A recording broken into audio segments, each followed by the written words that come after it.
Halo teman-teman, perkenalkan nama saya Muhammad Arif Kusuma. Saya berasal dari jurusan Pendidikan Dokter, Fakultas Kedokteran dan Ilmu Kesehatan, Universitas Islam Negeri Alauddin Makassar. Baik teman-teman, di sini saya akan membahas apa itu hak asasi manusia. Baik, adapun istilah dari HAM. Jadi, HAM itu terdiri dari 3 kata. Yang pertama, hak, asasi, dan manusia. Baik, apa itu hak? Hak itu berasal dari bahasa Arab yang artinya hakka, yahiku atau hakkan, yang artinya benar, pasti atau nyata. Nah, karena itu hak adalah kewenangan atau kewajiban untuk melakukan atau tidak melakukan sesuatu. Kemudian, apa itu asasi? Nah, asasi ini berasal dari kata asa, yausa atau asasan, yang artinya adalah membangun atau mendirikan. Nah, karena itu, asasi adalah segala sesuatu yang bersifat mendasar dan fundamental yang selalu melekat pada objeknya. Kemudian, apa itu manusia? Nah, manusia itu berasal dari kata Indonesia yang artinya umat, ciptaan Tuhan yang berakal budi. Jadi, hak asasi manusia adalah hak-hak yang telah dipunyai seseorang sejak ia di dalam kandungan. Nah, kemudian HAM berlaku secara universal. Dan adapun dasar-dasar HAM tertuang dalam Deklarasi Kemerdekaan Amerika Serikat dan tercantum dalam Undang-Undang 1945 Republik Indonesia. Adapun definisi dari hak asasi manusia menurut para ahli. Yang pertama, menurut John Locke, hak asasi manusia adalah seperangkat hak yang melekat pada hakikat dan keberadaan manusia sebagai makhluk Tuhan yang Maha Kuasa dan merupakan anugerahnya yang wajib dihormati, dijunjung tinggi dan dilindungi oleh negara, hukum, pemerintah, dan setiap orang demi kehormatan serta perlindungan harkat dan martabat manusia. Kemudian, yang kedua, menurut Jack Donnelly, hak asasi manusia adalah hak-hak yang dimiliki manusia semata-mata karena ia manusia. Umat manusia memilikinya bukan karena diberikan kepadanya oleh masyarakat atau berdasarkan hukum positif, melainkan semata-mata berdasarkan martabatnya sebagai manusia. Kemudian, menurut Meriam Budiarjo, hak asasi manusia adalah hak yang dimiliki manusia yang telah diperoleh dan dibawanya bersamaan dengan kelahirannya di dalam kehidupan masyarakat.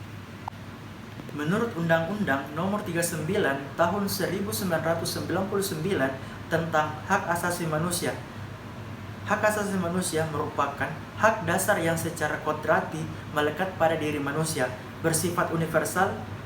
Oleh karena itu, harus dilindungi, dihormati, dan dipertahankan, dan tidak boleh diabaikan, dikurangi, atau dirampas oleh siapapun itu. Nah, kemudian kita masuk di pelanggaran HAM. Nah, apa itu pelanggaran HAM? Pelanggaran HAM adalah setiap perbuatan yang secara melawan hukum, mengurangi atau menghalangi atau membatasi atau mencabut hak asasi manusia yang tertuang dalam Undang-Undang Nomor 39 Tahun 1999. Nah, adapun jenis-jenis pelanggaran HAM. Nah, jenis pelanggaran HAM ini dibagi atas 2. Yang pertama, kasus pelanggaran HAM ringan dan pelanggaran HAM berat. Nah, yang pertama, pelanggaran HAM ringan. Pelanggaran HAM ringan sering dilakukan orang tetapi tidak dirasakan sebagai pelanggaran. Pelanggaran ringan tersebut terkait dengan pola budaya dan kebiasaan perilaku masyarakat. Kemudian pelanggaran HAM berat. Nah, menurut Undang-Undang Nomor 26 Tahun 2000 Pasal 7, pelanggaran berat terhadap HAM tersebut adalah kejahatan genosida dan kejahatan kemanusiaan.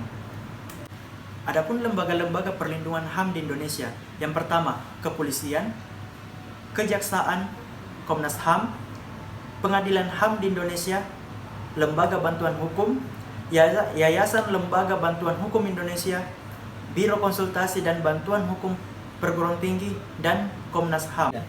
Adapun prinsip-prinsip pokok HAM. Yang pertama, partikularisme, yang artinya pelaksanaan HAM mempertimbangkan khusus nasional dan regional serta berbagai latar belakang, sejarah, budaya, dan agama. Kemudian universal. Nah, universal ini berlaku bagi semua orang apapun jenis kelaminnya, statusnya, agamanya, suku bangsa dan kebangsaannya.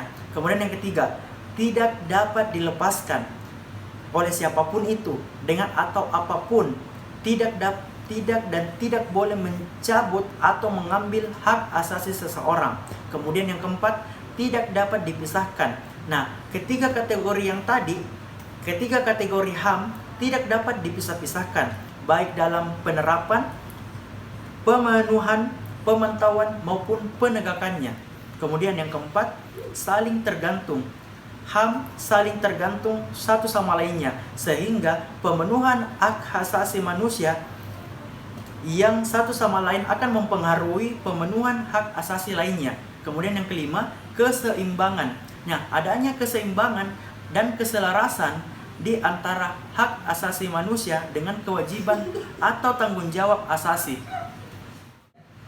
Itulah tadi pembahasan materi mengenai hak asasi manusia, dan mohon maaf bila ada kesalahan-kesalahan kata, kurang lebihnya mohon dimaafkan.